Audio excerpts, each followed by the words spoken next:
Why do you say that, Father? You aren't afraid, are you? No, but I respect some of the superstitions of others. Often they are founded in fact.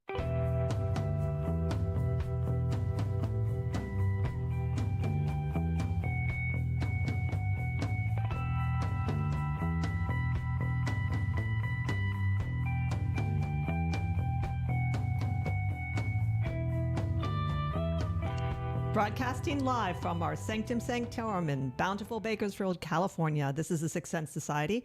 I'm your host, Krista, here with our producer, Michael, and we're excited to have back on the show our favorite dual astrology ladies, Marnie Olson and Carolyn Marshall. They're going to be catching us up with what's going on in current events with the astrology and politics and what's ahead. It's going to be really dynamic because there's so much going on. They're both super talented ladies. They do other things. Marnie is an actor, writer, producer, and author of the novel Grateful. And I believe she started her new Substack. We'll talk about that in the show sometime. And then Carolyn also an actor, tarot card reader, astrologer, and they're just so interesting and fun. So we're very excited about the show, but before we get started, Michael has a few announcements. Hi, everybody. Welcome back. A couple of different announcements to make. We are going to be taking a break during August, so we'll be back beginning of September with Krista Spell It Out, and some great guests and so forth. So keep an eye out for that. We will be moving back to Tuesdays, our original day when we come back in September as well. So Tuesdays at 1 p.m. Just reminding everybody, we have our virtual meet and greet this Saturday at 10 a.m. It's on Zoom. You do need to RSVP, so there'll be a link in the description down below where you can do that free. Just come and hang out and get to know us and chat. And you can also use that same link if you wanted to book a reading session with myself or Krista. Happy to do that. So get all the information on our website, sixthsensesociety.com, SXTH, all spelled out. While you're there, if you can afford to, buy us a coffee on Ko-Fi. But the most important thing, click like and subscribe if you're on YouTube and help us grow our audience and share.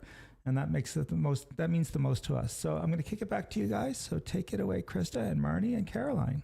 Great. I have one more thing to add. If you subscribe to our newsletter in August, we have a special on reading. So make sure to open up your newsletter and you'll see what it is. So let's get going. I know there's probably too much for the show, and welcome, Caroline.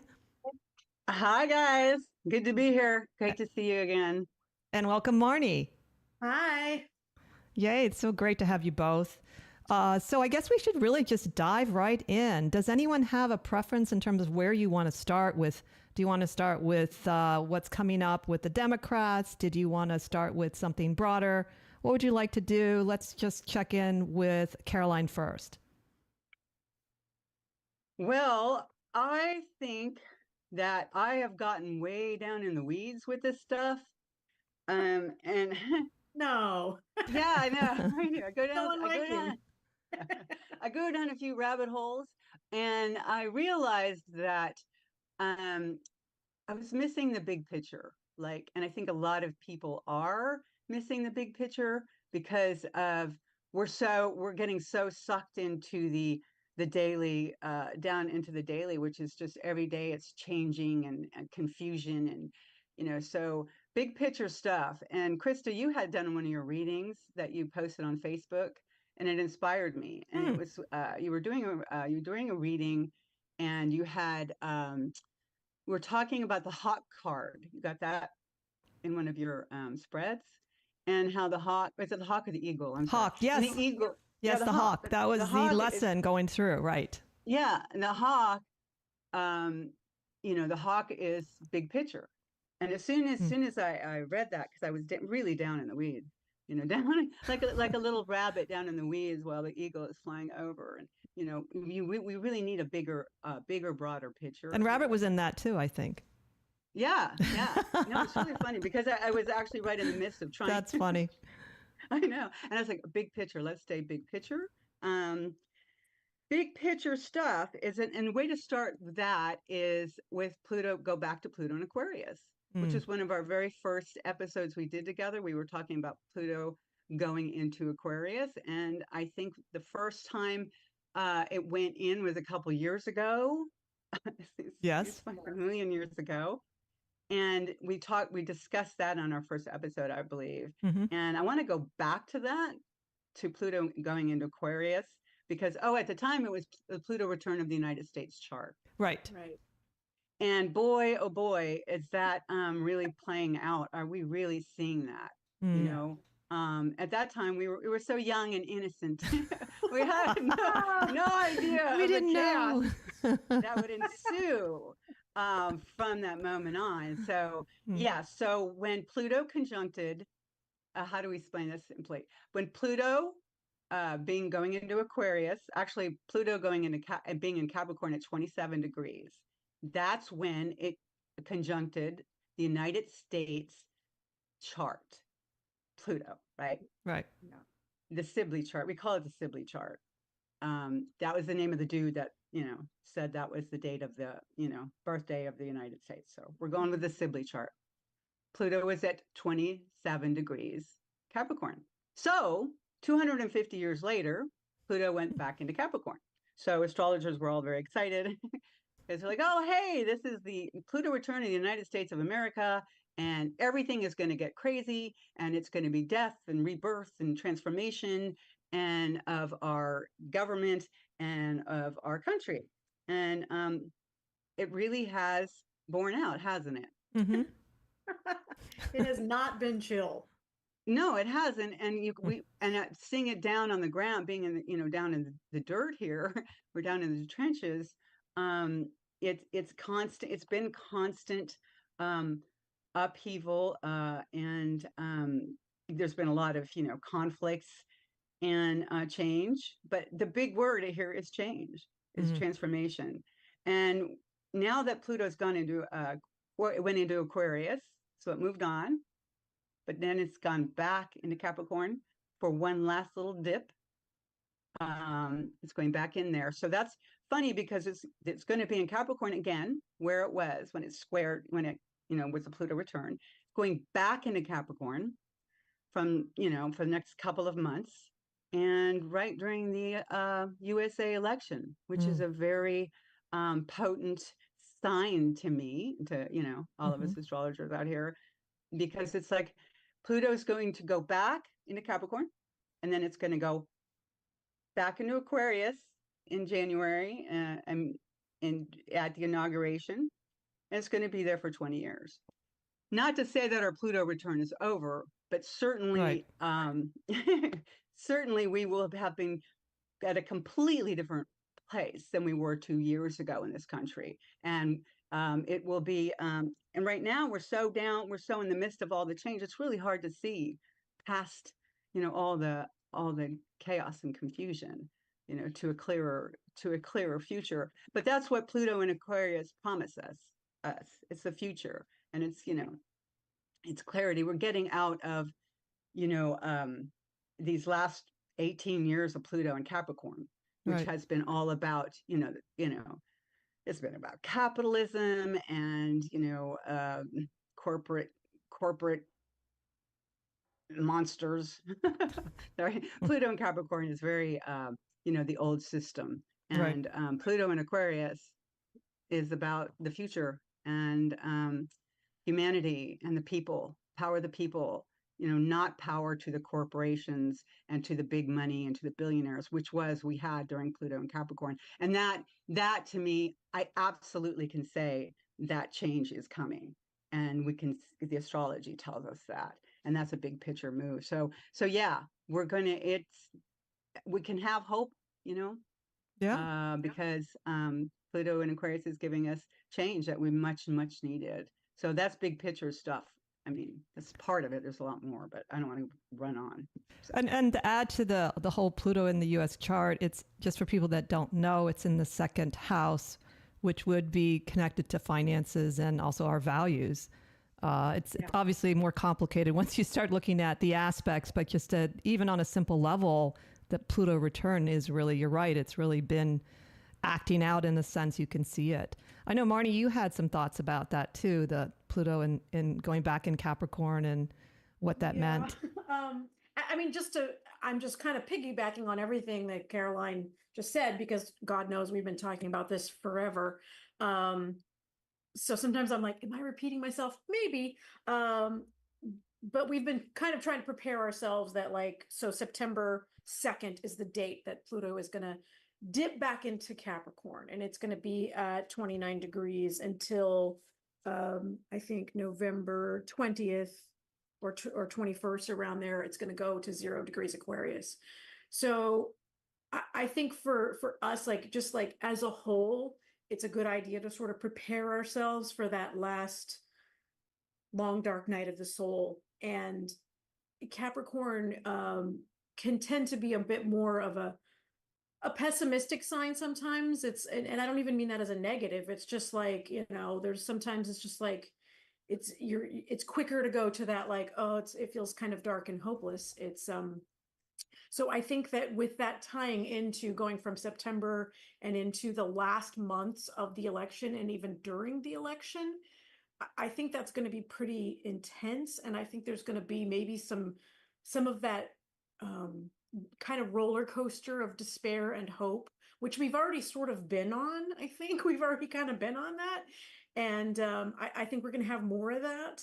And also, like, the Supreme Court comes back into session in October, and there's just so much upheaval there. And that's like a hot mess, as well as the election and everything tied to the election. But I think it is very much about us, particularly as Americans. I mean, Pluto's changing signs for everyone, but particularly for America because of the Sibley chart. I think this is really about confronting what's important to us and what our deeper values are, and how much do we still really want to hold up, billionaire tax breaks instead of giving the power to the people. And I think the people are going to get it, but we are the people, so we have to engage in it. We can't just sit there and let things roll over us. I think that the people need to take a very active role in it.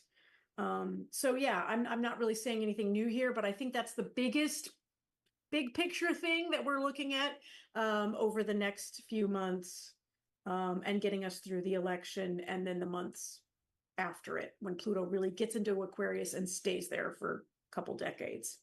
There's also, to add to the big picture, which you've probably noticed too, I'm just going to throw this in because we might have to do a show on it later, is Neptune moving into Aries next year.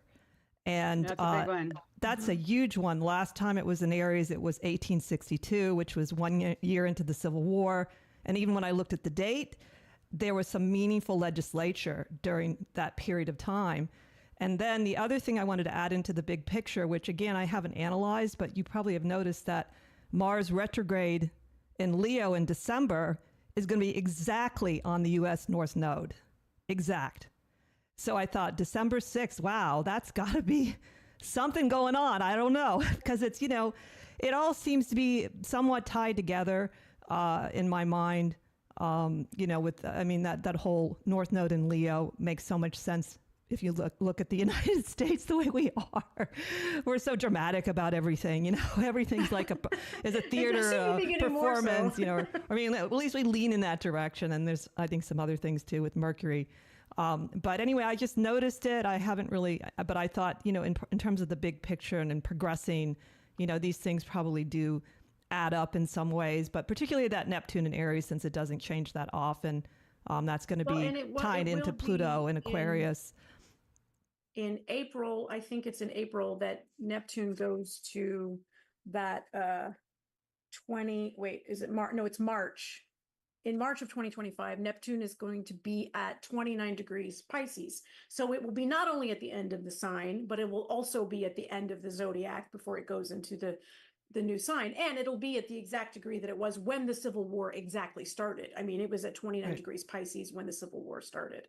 So, that's doesn't necessarily mean we're going to have another Civil War, but I think that people have been saying that vibe has been out there a lot of people saying, is that where we're headed? Because the conflict between, two sides in America has gotten so intense that I think a lot of people are wondering if that's where we're headed. And, it may be that we have to confront a lot of those same reasons we had a Civil War to begin with are, coming up for us again, and have never really gone away, but. Right. That is true. Yeah. So Caroline, Oh yeah, I'm looking at the Sibley chart right now that you brought up, the USA chart. That also too, Mars, the Sibley chart, we have Mars at 21 degrees Gemini, okay, and Mars in the seventh house, and Mars. Now, Mars is often, the planet of war, you know, and it's at 21 degrees Gemini, and Jupiter is going to be conjuncting it and stationing at that degree, soon in a month or so. Well, actually in August. So it also coincides with Uranus. When Uranus goes into Gemini too, that is also when the Civil War was 84 years ago. And no, I'm sorry, World War II. World War II. So every time Uranus has been in Gemini, we've been in war. We had World War II, and then there was a Civil War before that, and then the Revolutionary War. So we're having all of these weird little and astrologers have been talking about that for years, about how the Civil War aspects coming up and the World War aspects are coming up, and so you're seeing that, and it's interesting how the zeitgeist is sort of echoing that. This whole people talking about the Civil War constantly, and I wonder too if that's just not just kind of because it's out there. Is it necessarily going to manifest as actual civil war? I mean, everyone's talking about it. It does seem, if we look around, it does seem to be rather like that. I mean, a lot of people are saying it's probably going to be a cold civil war, and that we're already in a cold civil war. And that's interesting. Will it get hot? Yeah, it's kind of like, remember the Civil War, like in Ireland, where it was a lot of just it was kind of guerrilla warfare. It was kind of right.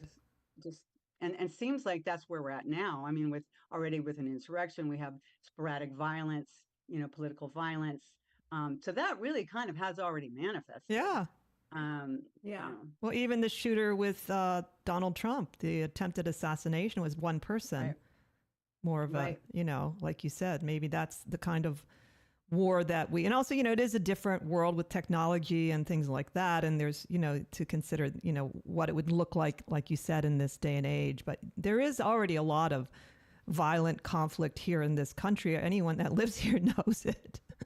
Yeah. Well, and people I think too, with the Uranus, Uranus and Gemini, obviously Gemini, you've got that duality there, but it's interesting with the way that technology has advanced too, how much war takes place online, just like in the technological forum, it's just, you can get on the internet and end up in some of the most toxic, vile things imaginable. So I think a lot of war is already happening in that sphere, It's the information wars. And the thing is, though, it's kind of, the astrology bears that out too, because we are going into an age of air, right? We talked about this before, that all the outer planets, all 5 of them are going to be moving in the next year, which is really next couple of years.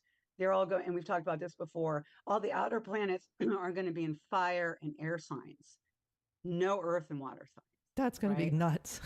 Yeah, it's the fight. The fight in the comments section is right. Well, I think these wars of ideas. Yeah. Right. Because Pluto in Aquarius is ideas and the future and and the intellect and the mind. And I think they're going to be you're an idiot if you don't agree with me. That kind of right. The war is going to be for the ideas. It's going to be. And we're also getting away from the age of Earth, and we've had a lot of with Pluto being in Capricorn, and and during World War II, like 4 or 5 planets were all in Earth signs. They were all in Taurus at 26 degrees conjunct Al Ghul. So that was a very ground war. Although they did take to the air. I mean, there was air. That was the first time we had airplanes. I think World War I they might have had airplanes. But the point is that the ground war, I think, being fought down on the ground, the wars, conflicts look to me like with being an air and air and fire, it is more of a war of information, a war of ideas, and but also there's going to be a lot of trines though. really nice trines between the outer planets. There's going to be, when Neptune is going to conjunct Saturn in Aries, which is going to be a whole, you guys, that's going to be a brave new world. I'm telling you, it's going to start. It's already starting to happen now, but when they conjunct in Aries, that world point at 0 degrees, this is going to look like some weird muddled dark dream. Like everything is going to be really it already does look like a weird muddled dark dream. Well, we're still in the dream, right? We're still it's like, oh, it feels like a night terror where you're just can't wake up. Because Neptune is in Pisces, and it's all watery, and Pluto is in Capricorn, it's all earthy and scary, and we're all afraid because Capricorn is our fears. We're afraid of being, we're afraid of being poor, and all of these fears that people have, and it's all borne out. But when it goes into Aries, Saturn, and Neptune go into Aries, that's a very, it's a new beginning. It's a spring. And that is basically, when the Arab Spring happened in the, 2010s, 2011, that's when Uranus went into Aries. And boy, revolution, and that's when Occupy Wall Street came. And, so that's a big picture stuff. And the whole MAGA movement, I think, is a backlash, a counter-revolution to those, right? And they're like, no, we love the stock market. We love the banks. We love real estate, developers. That's what Trump represents. Yeah. Trump represents Pluto and Capricorn, and Pluto and Capricorn is fixing to be. It's about to exit, y'all. We're going to show at the door. Yeah. So that's why I don't think, Trump is going to have any. He's not going to be, Well, one more thing I wanted to add, and we can go on to Kamala Harris maybe from this, is that I get this sense from my own feelings that Neptune in Aries, it's going to be the rise of the spiritual woman warrior. And not just male, but I can feel it coming. It's like big. It's like, I mean, they've been there, but it's still kind of put down a lot, like Hillary was put down for being ambitious, So, but I have a feeling that they're going to come of age, and Kamala Harris is a perfect example of that, really, of that. She's absolutely. And all of her language that she's using, I don't know if she has an astrologer writing her speeches, but let me tell you. It sure sounds like it. Yeah. Her first speech, I was like, that's a Pluto and Aquarius speech. And then her next speech, I was like, that's some Aries Libra shit right there. Yeah. The thing that she's saying in her speech, the whole thing about we're not going back. Yeah. We don't want to go back into Pluto and Capricorn. Yeah. We want to go forward to Pluto in Aquarius, right? To the people, top power of the people. We don't want the power with the corporations and the billionaires and the donors, and the voters here are here as well. And Kamala's she is the perfect symbol for that, because she is, a Black, woman, and she represents the people and the power of the people. And that's why absolutely it is really more than that. It's exactly what you said, Krista, and I really like what you said about the Aries, Saturn Aries, and the women empowerment. And that takes me to Regulus. I wanted to talk about Regulus, the fixed star, because that's another big picture. It's a really big picture. Yeah, the fixed stars, they move 1 degree every 72 years. Oh. So we've been in the age. Regulus has been in Leo for over 2,000 years. So Regulus is a fixed star, and it's kind of old astrology, and there's not a lot of, I love fixed star astrology, and I just started getting into it recently, but there's not a lot of information about it. A lot of people don't use it, but it's absolutely stunning to me how accurate it is, and it's to me it's very beautiful, because these are stars that we can see.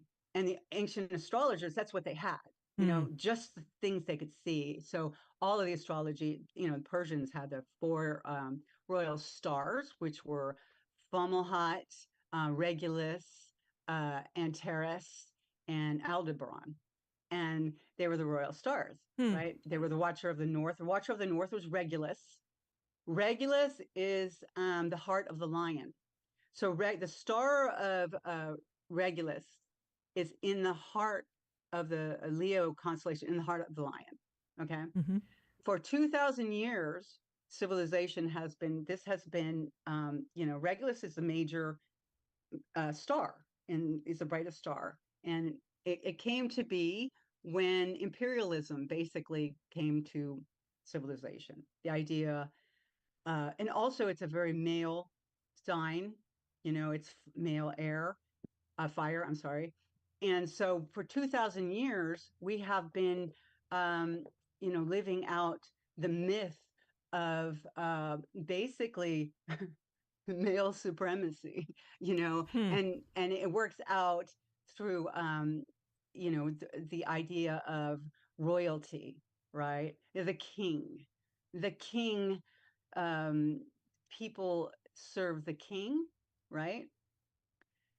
But what happened in September 16th, 2011, Regulus, after like 2,100 years of being in Leo, went into Virgo. Yes. And so what happened down on the ground, and I've been doing some research on this, September 16th, 2011, the very next day was the start of Occupy Wall Street, which I think was, that sort of set fire to, to the country. It really did. And we were so deeply down in the Pluto and Capricorn times of, the big banks and, Wall Street, and, Occupy Wall Street was a, shown a light, and it's moved kind of the country to the left, more towards away from, big corporations and the plutocracy. But, that was the very beginning. I thought that was really interesting. That is. So, yeah. So what happens, though, you have to look at the symbol. We went from lion, heart of the lion, which is, basically, supremacy, the idea of supremacy, the king, and everyone, the hierarchies, imperialism and monarchy and patriarchy and all of that. Right, to Head Virgo. of the household. Right, and we went to Virgo. And Virgo is a symbol of the Virgin, which is, a childless cat lady. Thank you, Marnie. Bring it home. Bring it home. It is the era of the childless cat lady. Exactly. So that's why it's like Kamala Harris and the movement, and trust me, it is a movement, and it is so in line with the symbolism and the poetry of the stars and the fate of humanity. And this is really a big deal. This isn't just some little, a political event that happened in a country, once upon a time. This is, and it does seem like, I mean, the whole world is watching this. It's like it is a bit of theater too. It's the whole world. It is a stage, and watching this. And that's very Leo too, right? Yeah, and Leo is of course about, I rule over you, bow down to me. Virgo is the servant of the people, as we yes, said. exactly. So exactly. My goal is not to rule; it is to serve. How can I serve you? Yes, and these servants of the peoples are the warriors now, and and that's why we're talking about Kamala Harris's speech and the things she's saying very much speaks to that narrative, and the things she says about, and the fact that her power came from, the support of, Black women voters. Oh, that was amazing. That was amazing. Stunning. Yes. It was stunning. And but they knew that these Black women voters knew that she needed to be protected. Otherwise she would have been thrown under the bus. Well, there you can say that Joe Biden did the way he orchestrated his stepping down. I thought, Michael pointed it out, was he outmaneuvered Nancy Pelosi, who, as you remember, wanted to have a mini convention, so which I thought was weird, because Kamala Harris has so much background and, like you couldn't have much better resume to be a president. She wasn't being crowned or whatever. She used coronated. She even used that word. They didn't want it to appear that Kamala Harris was going to be coronated. So Nancy Pelosi, as much as I like her, was really acting from the old, Regulus, the Leo one, if you think about it. And so that, I'm sorry. No, go ahead. That's all I really got had to say. excited. That's fine. Because do you know that Nancy Pelosi has Mars at 26 degrees Taurus? So it's Al Ghul is conjuncting it right now, and Al Ghul is the 26 degrees of Taurus. It's a fixed star, and it's they call it the demon star, but it's really the head of Medusa, which is a representative of female rage, and outrage. Yeah, she's fierce. I think she's an Aries. And she's got Mars and Al Ghul, and she's a fighter. And it's funny. I kept thinking, I wonder if Nancy Pelosi is going to play in this drama. And now she's like, yeah, but she is old school. She was born right when World War II started. Yeah. Right when Al Ghul was at that place. And I think that's very interesting. But you're right. I think what Joe Biden did, when I was watching it, because it was such an act of humility. And I thought, wow, this is an act of pure power. It was, because it's kind of like he just completely gave his power. He sacrificed it up, to the people. It's honestly one of the most patriotic things I've ever seen. And I very rarely even use the word patriot or patriotic because it's become so tainted. And I've been trying to find ways to sort of reclaim that word so that it's not just for, unhinged right-wingers who misuse it the same way they misuse religion and Christianity, and they misuse all and love, and they misuse words, and it drives me crazy. And I've been thinking a lot about patriotism, and it was something that never really resonated for me because I was like, well, I'm just an American because I was born here. I don't have, what does that mean? It doesn't mean anything. But when I saw him do that, I was like, oh, that's like, I've never really seen anything so profoundly patriotic in my lifetime as that act. That's a beautiful point. And it was an act of power, and it was so crazy because immediately it was like the whole power paradigm just shifted. All over it was all over the world. It was just like it shifted into Regulus, into Virgo. I know, the rise of the cat ladies.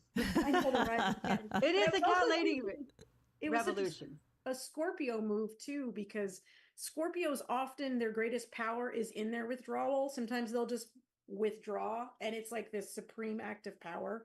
You see, it's also the way they use their little stinger too. Yeah, they have their little Scorpio stinger. Well, Scorpio has the 3 signs too. It's got the Phoenix, the Scorpion, and the Eagle. So he was operating from, I think, probably I would say the Eagle's vision. Because the eagle is the visionary, and so he was able to draw on that then, and it was a remarkable moment. Yeah. And like I said, it was an act of power. It's a very powerful act of humility. And what he did, he tapped into that Regulus and Virgo dream of an act of power, giving power back to the people, right? Giving it back. How can I be of service to my country? I will draw, and I will pass the torch. He was a servant of the people, and he acted, through humility. And that's the lesson in Regulus and Virgo. Virgo, and Virgo is the females, it's a feminine, get away from gender, but it is it's the servant of and servant of the people, queen. Queen. And it's not flashy like Leo. It's not like, look at me and flashy and pomp and circumstance.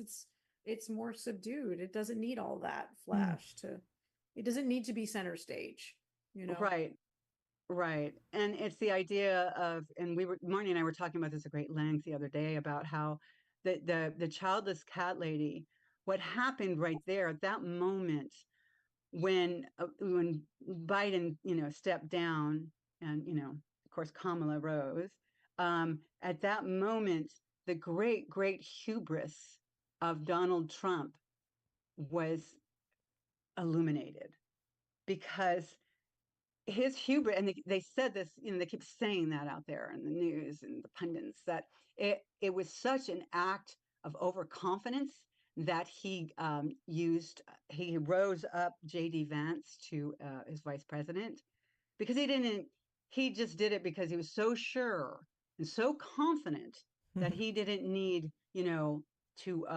broaden his appeal, that he was going to double down on this stuff. And the MAGA just double down with J.D. Vance, because, he could. Why not? He was winning. He was going to win, and that's what everybody kept telling him. So that arrogance, that's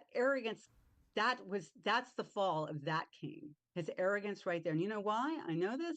Because J.D. Vance is the one who basically rose up the childless cat lady to He did out there into, yes, he basically coronated them. And, he gave them power, and so, and that's crazy, right? Yeah, it's funny that there was no there's always been, like, when you're picking your VP, there's all this strategy involved of, like, who's going to compliment me, who's going to, maybe be good at this thing that I am not good at, or who's good talking to the people, or who's going to make up for the places I lack, or whatever. Who's going to bring in voters too? Oh yeah, who's going to bring in voters? Who's going to bridge the gaps? There's all this strategy involved. And everybody who kept trying to game out what Trump's strategy was going to be, and it's like, he just operates from narcissistic sociopath. Like, how much strategy is that? And it's like, will he pick a black guy so he doesn't look racist? Will he pick a woman so he won't seem so extreme on abortion? It's like, no, he's going to pick the douchiest, most incel white guy ever, as the act of arrogance that it is. And it's just so funny how that J.D. Vance, or Vladimir Futon as he's sometimes known, has he's got no chill. He's completely made things even worse. It's like Trump was already pretty bad on his own, but he somehow made it worse. It's just like going off about childless people and how people with children should get more votes. Like, what? Well, he unleashed the army of the childless cat ladies. Yep, and that's a huge voting block. That's a big army. Yes, it's a big army. Yes.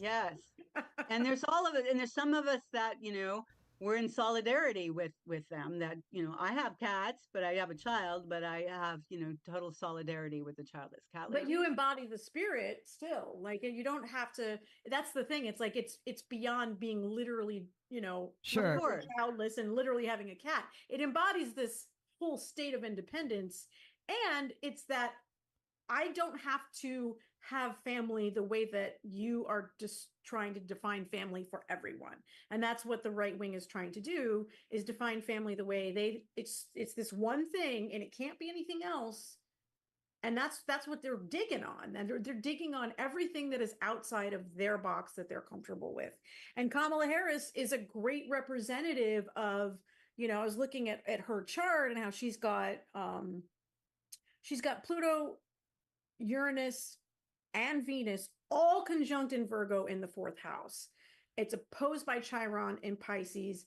So there's this, it's interesting, because I was just thinking about that Uranus in the 4th house, and how that could be, you could look at that and go, oh, it's like a non-traditional family, or there's something unusual about her family. And it really isn't. Like, that's the thing. It's like, there's nothing weird about having a spouse who is of a different faith or background and who already has kids from another marriage, and Kamala and Doug's ex-wife get along, and they're a blended family, and they seem to be just fine. And that's not weird, but we're being told, oh, that's just so weird that she's not a mom. And it's like, that trying to force the narrative of, this is the only way to have a family. It needs to be a white guy with a white wife and their white kids, and those are the only people that can be president.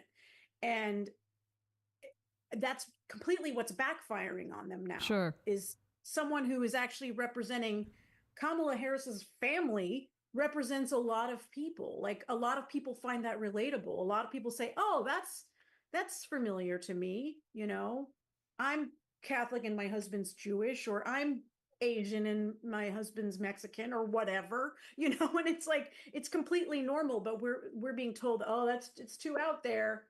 And I think that's going to bite them in the ass, is this constant trying to define there's only one way for it to be a family. And Well, I have two cats, and that's my family. It's also, I mean, we're still going through the U.S., the Chiron return of Aries in the fourth house of the United States, which is, I don't think Chiron is just our wounds myself, because Chiron was also a great teacher, an astrologer, and the trainer of heroes.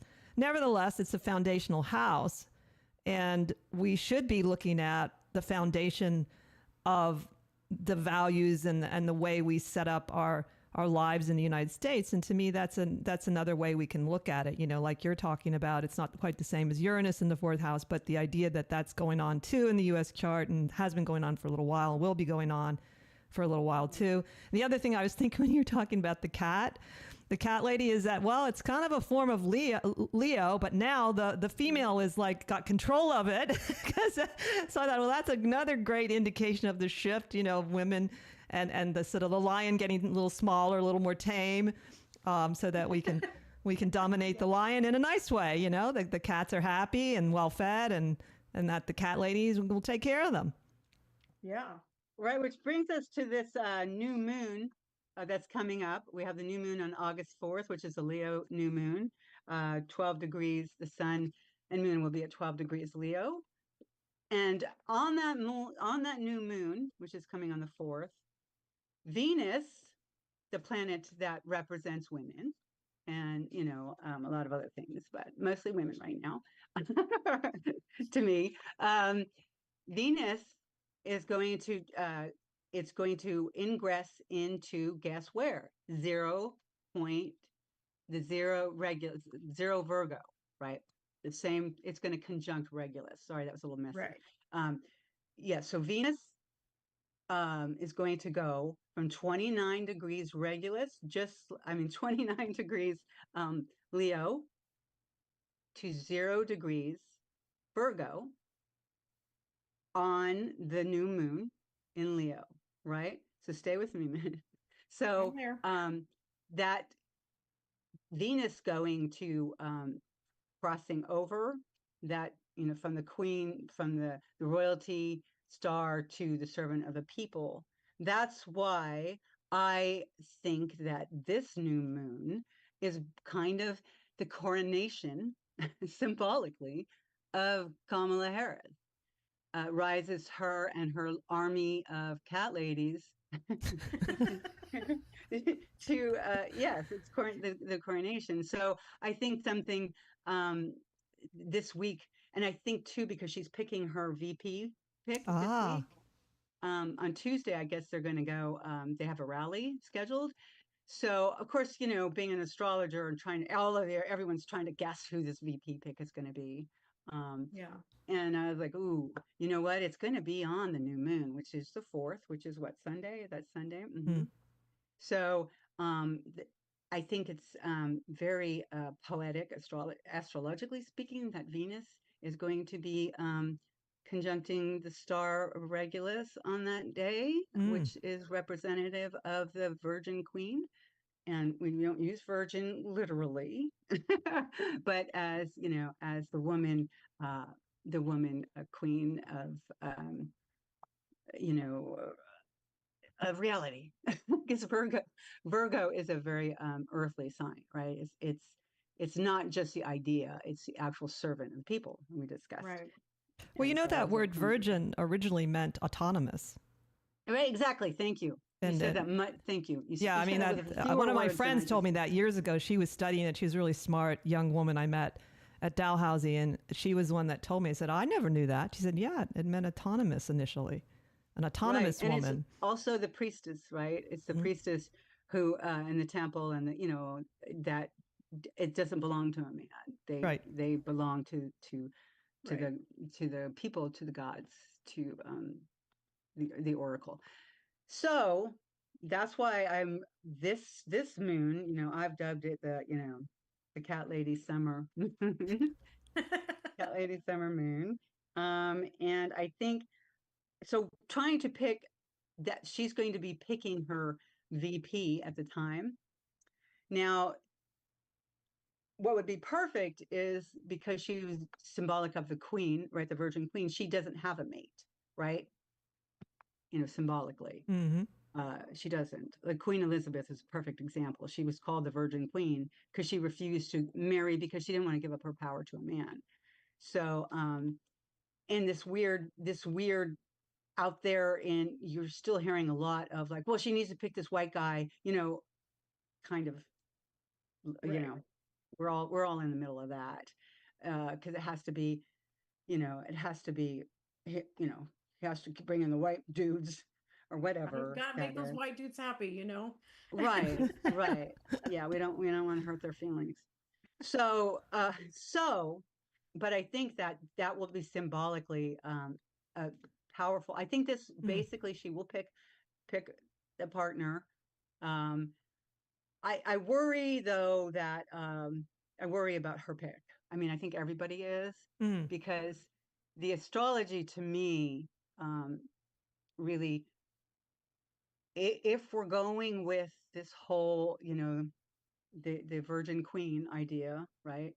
And the idea of Pluto in Aquarius, she would pick someone like Mayor Pete, because Right. that would be, that would be the double bomb of Pluto in Aquarius on the day of the inauguration. Pluto is going to be exactly conjunct the sun in Aquarius. Exactly. Right? That is very powerful. And I wanted to bring this up real quickly because I know I've been talking a lot, but our first video that Marnie and I did was on, the very first one we did for Cosmic Playhouse was on who was going to win the presidential election in 2025. We did this in 2023. This was 2 years ago. Yeah. And I was like, we already did this. We already made this. We already predicted who it would be. We did. So I went back and watched it, and I was just like, oh my God, it was 4 minutes long. And I'm going to repost that, I think, and just say, here, this is our prediction. We're sticking with it. And basically we got to the point and it was very big picture. We didn't look really deeply into everybody's charts and all of these, go down in the weeds, just looked at the inauguration day of 2025 and seeing that's when we said, on video, that it was going to be a woman or a gay man. And when I looked at it, I was rather stunned by it. I'm like, oh my God, we said it right there. If Buttigieg, how do you say his name? Buttigieg. I always call him Bootylicious in my head. I have trouble too. He appreciates that. Bootylicious. So I love him. I love him so much. But that's my own personal hope and bias, of course. But it's not. It goes with the astrology that so her choosing Bootylicious would be very perfectly fit the inauguration chart of this new administration in 2025. So that might just be a feminist fever dream in my own. Yeah, person. I mean, I had the feminist fever dream too, and everything I'm reading now is like, well, it's between like Mark Kelly, Josh Shapiro, and Tim Walz, and I do like Tim Walz. I've listened to him, and I'm definitely like him. But we'll see. I'm sure it's so still nice to know that it's going to be a guy second fiddle to a woman, which is right. And I think though that we'll know on definitely by the new moon on Sunday. Maybe that'll be when they announce it, because the aspects that day are so stunning to me, with Venus going into Regulus. And of course, she does have, Kamala does have Mars at 21 degrees Leo. There is so much to talk about here, you guys. I know we're running out of time. I know. And we're already at 1:48. We're going to run out of time to talk about everything because there's just too much. There's too much. So I assume that means you're both confident Kamala Harris is going to win? Oh, I'm absolutely certain. I don't, the astrology does not support Donald Trump winning. It just doesn't support it. The rain, like I said, because all of the astrology now on inauguration day, January 20th, that, like I said, and we did this, all of this, we should just show the video that we did, 2 years ago and 4 minutes long. Right. It encapsulated the whole thing. We're going from Pluto and Capricorn, which is exactly what Donald Trump represents. He's a real estate developer, for God's sake. And Yeah. JD Vance is a venture capitalist. That is so Pluto and Capricorn. That is so, and that their days are numbered. Because Mm. we have a planet out here that needs, that needs saving. I do think, because astrologically as well, to go back to the astrology of it and try to stay just out of my childless cat lady feminist fever dream that I am living in nonstop. And we know, based on everything that the Trump and all his cronies are putting out there, they've been paving the way for, they have fake electors in place. They plan on cheating. They plan on saying it's rigged. We know all of that is still going to happen. And I think that because Pluto is going to be in Capricorn on election day, will not go into Aquarius until November 21st.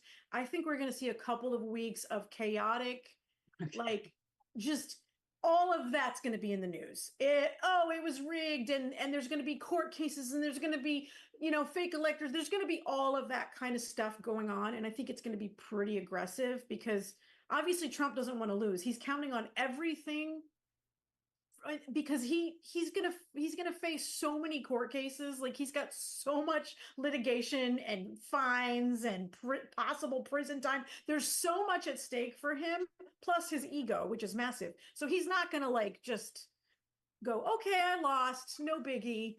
Even if it's a landslide, he's still going to push. So I think we just need to astrologically be prepared for that window right after the election to be chaos. Yeah, and I think a lot of people are. We don't need astrology to see that one coming.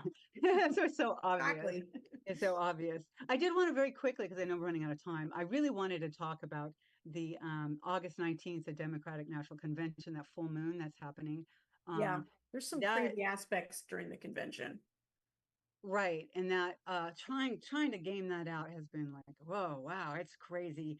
A lot of astrologers, it's a very scary chart. It's a very a lot is going on, but it's not really scary. It's so much as it's dynamic. And it's the full moon, August 19th. That's the first day of the convention. Certainly, they did not have an astrologer picking that day, because there's so much conflict and, just a lot of, squares and conjunctions and a lot of stuff going on. But it kind of is baked into the story, of that day. Now, what happens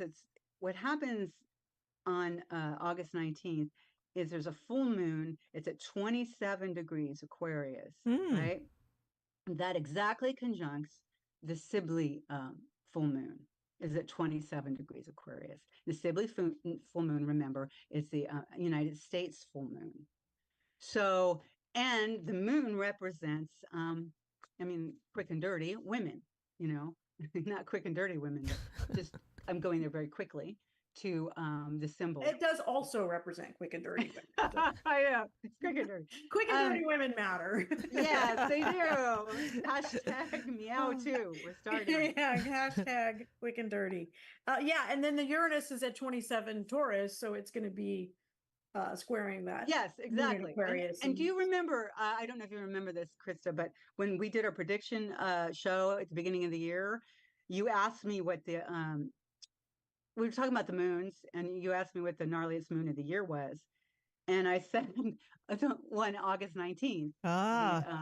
Because remember, it's also in Aquarius, but that means the sun is in Leo. So we're dealing with that Aquarius Leo paradigm, imperialism and the imperial king versus the power of the people, right? So it's like, it's all in the crosshairs there. So I don't really to see, because a lot of astrologers going, oh, something terrible is going to happen to Kamala, some of these things going to happen. But I think it's just a big picture capture of that moment. Do you know what I mean? Yeah. Will there be protests? It will probably be wild for sure. Well, yeah, that Uranus square, but it's energetic, it's wild, it's But remember, it's very important that it's on the sibling moon, and the sibling moon represents the women, right?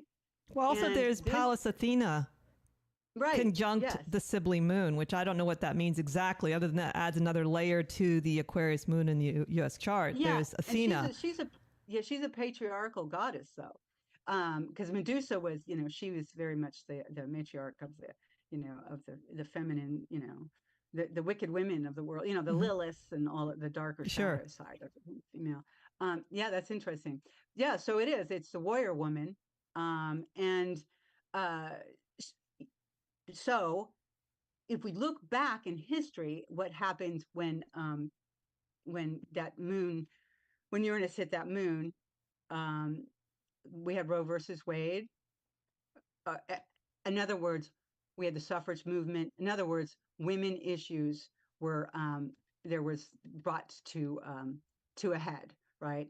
So this is symbolic of the women of this country, and basically that that whole cat lady versus versus what, I don't know, the venture capitalist white guy, that moment with JD Vance basically was a shot across the bow, the war on women. I mean, there's been a war on women, for the last couple of years, forever, but Yes. this is where we're at now. But that was the shot to me, that across the bow. So anyway, on this convention, all of that is going to come to really the lens is going to widen, and we're going to really see it play out. And it could get messy, but I'm worried about it's not going to be, I think, the event, because everyone thinks it's going to happen during the convention, this big crazy event, but I think it happens a couple of days before. I think because Mercury is going to square Uranus. The last time it squared Uranus is when, on the full moon, when Biden stepped down, right? So there's a link with Mercury and Uranus there. So I think it's going to happen a couple of days before, on the 18th that week, because then we're going to have all these other aspects. I'm not going to get down the weeds, but there's a lot of big aspects that week. And I do think it might have something to do. It is going to change things. Now, I don't want to, project too much. And then, Saturn is square Mars. Yeah, there's going to be the Saturn square Mars. Right before the convention. Right. And I do think there's probably is going to be a lot of, on the world, there's probably going to be a lot of energy. There might be a lot of acts of war. I mean, we're already seeing those. That's going to change a lot. And if this convention even, happens. But so a couple of days before these events happen, but also really quickly, Joe Biden, it's going, in his progressed chart, his moon is going to 0 degrees Taurus, so it's his lunar return, and it's going to be exactly squared by Pluto again, right? And his sun is at 27 degrees Scorpio, and that moon is going to square his sun.